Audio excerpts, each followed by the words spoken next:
فسوق کرتے ہیں. یہ دھمکی دی جا رہی ہے, یہ دھمکی یہاں ہمیں ڈرایا جا رہا ہے کہ ہم قرآن والے لوگ ہیں, ہمارے لیے ایک خطرہ ہے, ایک پوٹینشیل ڈینجر ہے, ایک وائرس ہے. وہ کیا ہے کہ ہمیں قرآن کا اثر نہیں ہوگا. اللہ تعالیٰ بات کریں گے اور ہمارے جذبات پہ کوئی اثر نہیں پڑے گا.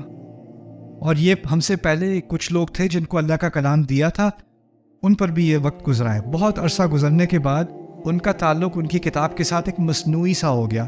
اس کو پڑھ لو, برکت کے لیے پڑھ لو, شادیوں میں نکال لو, دلہن کے سر کے اوپر رکھ دو اس کو گاڑی تک پہنچانے کے لیے, کہیں بجلی نہ گر جائے اس کے اوپر, رائٹ. اس کو گاڑی میں جو ہے اس کی چھوٹی سی پرنٹ کرا کے گاڑی میں ریئر مرر میں لٹکا لو, کیونکہ بہت لوگ پاگلوں کی طرح گاڑی چلاتے ہیں تو یہ بچا لے گی. یا اس کی ایک آیت الکرسی نکال کے اس کا لاکٹ پہن لو, یہ اس طرح بچ جاؤ گے. عیسائی کیا کرتے تھے, بائبل کیا کہہ رہی ہے ان کو کچھ نہیں پتا. ایک وہ کروسیفکس لگایا ہوا ہے گلے میں, وہ بچا لے گا مجھے, سلیب لگایا ہوا ہے. ہوٹل میں پتہ نہیں کیا ہو جائے, ہوٹل کی ہر دراز میں کیا رکھی ہوئی ہے, بائبل کی کاپی رکھی ہوئی ہے. انہوں نے یہی کیا تھا انہوں نے اپنے دین کے ساتھ, ٹھیک ہے نا.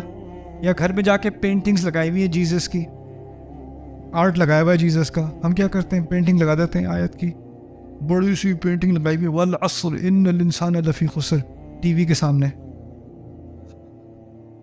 وقت کی قسم, ایپیسوڈ 5 فقط اثر ہی نہیں ہوتا, اثر ہی بند ہونا ہو جائے, ختم ہو جائے اس کا اثر. یہاں تک کہ طرح رمضان ہے, چلو تراویح پڑھنے چلتے ہیں یار. اس مسجد میں وہ ذرا بہت سلو پڑھتے ہیں, وہ ذرا وہ والے جو ہے نا, وہ جو اللہ اکبر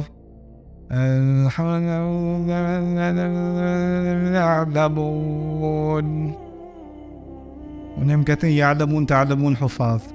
کچھ نہیں سنائی دیتا سوائے یعلمون کے اور تعلمون کے. وہاں جا کے پڑھتے ہیں, جلدی جلدی فارغ ہو جائیں گے. کس چیز کا ٹائم نہیں ہے, قرآن کے سننے کا, قرآن پہ غور کرنے کا. ایسا نہیں ہے کہ مصنوعی سا تعلق ہے قرآن کے ساتھ. آپ مجھے بتائیں میں کون سی آیت ہے وہ پڑھوں, کیونکہ میرا جو ہے روٹ کنال ہونے والا ہے, تو کون سی دعا میں پڑھوں یا کیا پھونکوں میں.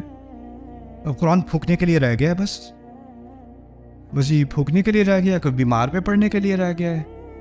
یہ صورتیں پڑھ لیں, یہ مسئلہ حل ہو جائے گا. یہ جیسے آپ فارمیسی پہ جاتے ہو, الرجیز ہیں تو یہ میڈیسن لے لو, اور اگر ہیڈ ایک ہے تو یہ لے لو. اب وہ قرآن پرسکرپشن پروگرام ہے.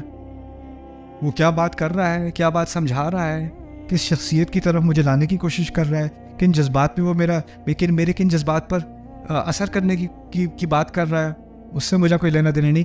کون سی صورت پڑھوں, کیا پڑھوں.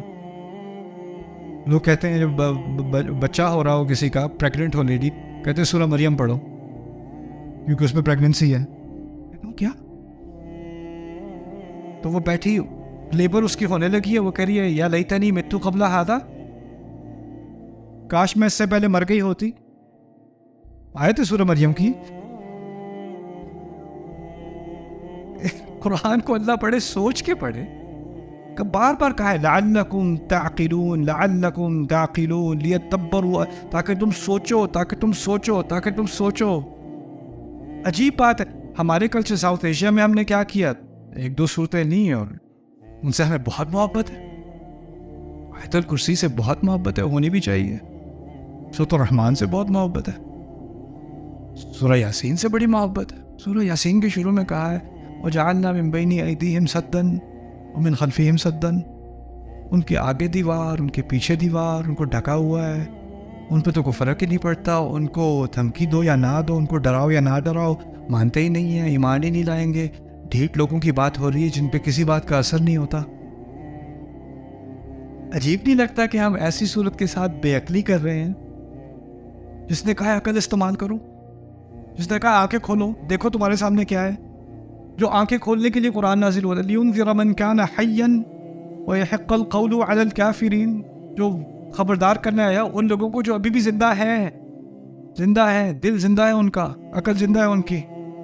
تو یہاں بات کی جا رہی ہے کہ تم ایسے نہ ہو جاؤ جیسے تم سے پیچھے آنے والے تھے. اس کے بارے میں مجھے ایک بڑا مشہور قول یاد آیا, شاید ابن عباس رضی اللہ تعالیٰ عنہ سے مروی ہے. وہ آیت ہے بقرہ کی نا, وَمِنْهُمْ أُمِّيُّونَ لَا يَعْلَمُونَ الْكِتَابَ إِلَّا أَمَانِيَّ وَإِنْهُمْ إِلَّا يَظُنُّونَ, کہ ان میں سے یعنی اہل کتاب میں سے ان پڑھ لوگ ہیں, جو اپنی کتاب کو نہیں جانتے سوائے خواہشات کے.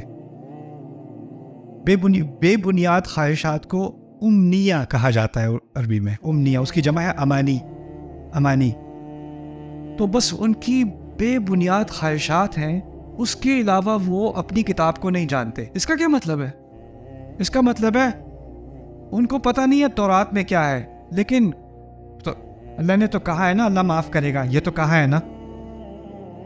یہ تو نہیں کہا نا کہ ہمیشہ کے لیے جلیں گے، ایسا تو نہیں کہا نا کہیں پہ. یہ کیا بول رہا ہے؟ انسان کی بے بنیاد خواہشات. کتاب نہیں جانتے، خواہشات جانتے ہیں. ان خواہشات کا سٹکر وہ کتاب کے اوپر لگا کہ پڑھی ہو نہ پڑھی ہو. قرآن میں کہاں لکھا ہے کہ اتنا برا ہے؟ قرآن میں کہاں لکھا ہے سکرول نہیں کر سکتے؟ لا یعلمون الکتاب الا امانی وانہم لا یظنون. وہ بس گمان کرتے ہیں، معلوم کرنے کی ضرورت نہیں انہیں. یہ ان کے بارے میں کہا تھا. اس کے بارے میں وہ کہتے ہیں انما یقتصرون علی ما یتلی علیہم یعلمونہ حفظا وقراءۃ بلا فہم انما یقتصرون علی ما یتلی علیہم. کہتے ہیں کہ یہ جرم جو انہوں نے کیا ہے نا اپنی کتاب کے ساتھ، وہ کیا ہے کہ وہ اس کتاب کو پڑھتے ہیں اور یاد کرتے ہیں سمجھے بغیر، اور ان کے لیے اتنا ہی کافی ہے کہ وہ ان پر تلاوت کر کے ان کو سنایا جائے، بس اتنا ہی ان کے لیے کافی ہے. یہ ہے جرم ان کا، یہ ہے جرم بنی اسرائیل کا. ابن عباس کہتے ہیں. سوچو ذرا.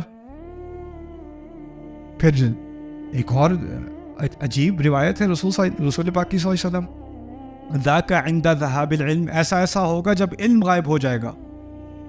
آخرت کی علامات کی بات کر رہے تھے، ایسا ہوگا جب علم غائب ہو جائے گا. صحابہ پریشان، علم کیسے غائب ہوگا؟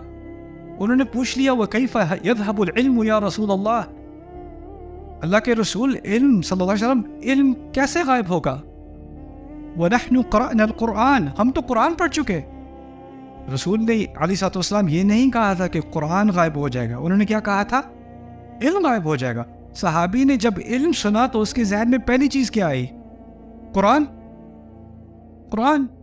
نہیں تو علم نہیں، قرآن نہیں تو علم نہیں. وَنَحْنُ قَرَأْنَا الْقُرْآنَ وَنُقْرِئُ أَبْنَاءَنَا وَأَبْنَاؤُنَا يُقْرِئُونَ أَبْنَاءَهُمْ.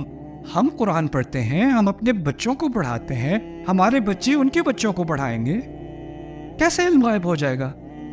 جواب ملتا ہے أَوَلَيْسَ هَذِهِ الْيَهُودُ وَالنَّصَارَى بِأَيْدِيهِمُ التَّوْرَاةَ وَالْإِنْجِيلَ لَا يَنْتَفِعُونَ مِنْهُمَا مِنْ شَيْءٍ. دیکھیں نہیں یہ یہود و نصارہ، ان کے ہاتھوں میں نہیں ہے تورات اور انجیل، اس سے کوئی فائدہ نہیں اٹھا سکتے، کچھ نہیں ملتا انہیں اس سے. یہاں کہا جا رہا ہے ایسا نہ ہو جائے کہ اللہ کا ذکر، اللہ کا کلام، اس کا کوئی اثر نہ رہے. تم اہل کتاب کی طرح نہ ہو جانا جن کے دل سخت ہو گئے اور ان کی اکثریت فاسق ہے. پھر اگلی آیت بالکل نیا مضمون، اعلموا ان اللہ یحیی الارض بعد موتها. جان لو کہ اللہ اس زمین جو بنجان تھی، جو بالکل اس میں کچھ اگ نہیں رہا تھا، موت آ گئی تھی اس کی، اس کو دوبارہ زندہ کر دیتا ہے. قد بینا الآیات، ہم نے اپنی آیات واضح کر دیں، لقوم یعقلون، ایسے لوگوں کے لیے جو عقل استعمال کرنا چاہتے ہوں. ربط بن گیا کہ نہیں؟ سبحان اللہ. جس نے آسمان سے پانی نازل کیا اور سوکھی زمین کو زرخیز کر دیا، اس نے آسمان سے قرآن نازل کیا سوکھے دل کو زرخیز کرنے کے لیے. قد بینا الآیات لقوم یعقلون. سبحان اللہ.